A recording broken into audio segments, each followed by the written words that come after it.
میں نے اس سے بات کرنے کے لیے چھپا کر فون رکھا تھا۔ رات دن اسی سے بات کرتی رہتی تھی۔ پھر ایسا ہوا کہ مجھے اور میری فیملی کو باہر کے ملک میرے ابو کے پاس جانا پڑا۔ وہاں جا کر بھی میری بات اس سے ختم نہیں ہوئی اور میں دن رات ہر وقت اسی سے بات کرتی رہتی تھی۔ اور پھر ایک دن میرے گھر والوں کو پتہ چل گیا۔ مجھے میرے گھر والوں نے بہت مارا اور میرا موبائل بھی چھین لیا۔ میں وہاں سے ضد کر کے واپس آ گئی۔ میں واپس آتے ہی رات کو اس سے ملنے چلی گئی۔ میرے گھر والوں کو پتہ چل گیا۔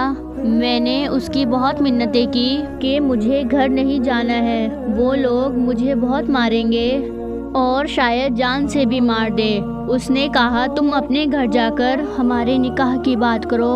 میں جب گھر آئی تو میرے گھر والوں نے میری ایک بھی بات نہیں سنی، بس مجھے بہت دیر تک مارتے رہے اور اتنی زیادہ مار کھانے اور اتنی زیادہ پابندیاں لگانے کے باوجود بھی اس سے بات کرتی تھی اور اس سے ملتی رہی اور گھر والوں سے بار بار مار کھاتی رہی۔ ایسے ہی ہمارے رشتے کو 2 سال گزر چکے تھے۔ پھر میں نے اس سے بولا کہ میرے گھر والے شاید کبھی نہیں مانیں گے، میں تمہارے بغیر نہیں رہ سکتی، تو ہم ایسا کرتے ہیں کہ ہم بھاگ کر شادی کر لیتے ہیں۔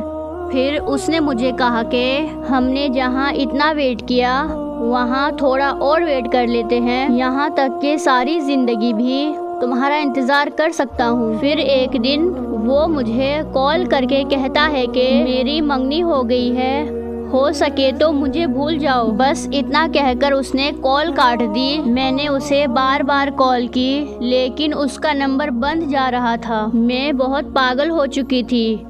بہت زیادہ سوچنے کے بعد اس کے گھر بھاگ کر چلی گئی۔ اس کے گھر جا کر اس کی بہت زیادہ منتیں کی، اس کے بہت ترلے کیے، بہت واسطے دیے، یہاں تک کہ میں اس کے پاؤں پڑ گئی اور اسے یہ کہا کہ پلیز مجھے مت چھوڑو، میں نہیں رہ سکتی تمہارے بنا، میں تمہارے بغیر مر جاؤں گی، میں تمہاری بغیر زندگی کا سوچ بھی نہیں سکتی۔ وہاں کھڑے لوگوں کو میری حالت پر ترس آ رہا تھا، مگر وہ ایک پتھر دل انسان تھا، اسے میری حالت پر رحم نہیں آیا، وہ نہیں مانا اور میں جب وہاں سے نکلی تو ایک زندہ لاش بن کر نکلی۔ اب سال ہونے کو ہے اس کی جدائی میں۔ سنا ہے کہ اب اس نے شادی کر لی ہے اور اب میرا یہ عالم ہے کہ میں کسی اور کی نہیں ہو سکتی۔ آج بھی میں پاگلوں کی طرح اس کے انتظار میں ہوں، میں آج بھی اس کے پیار میں ہوں۔ میرا یہ ماننا ہے اگر آج آپ کسی کی بیٹی کے ساتھ برا کرو گے تو کل آپ کی بیٹی کے ساتھ بھی ایسا ہی ہوگا۔ تو میری آپ سب سے گزارش ہے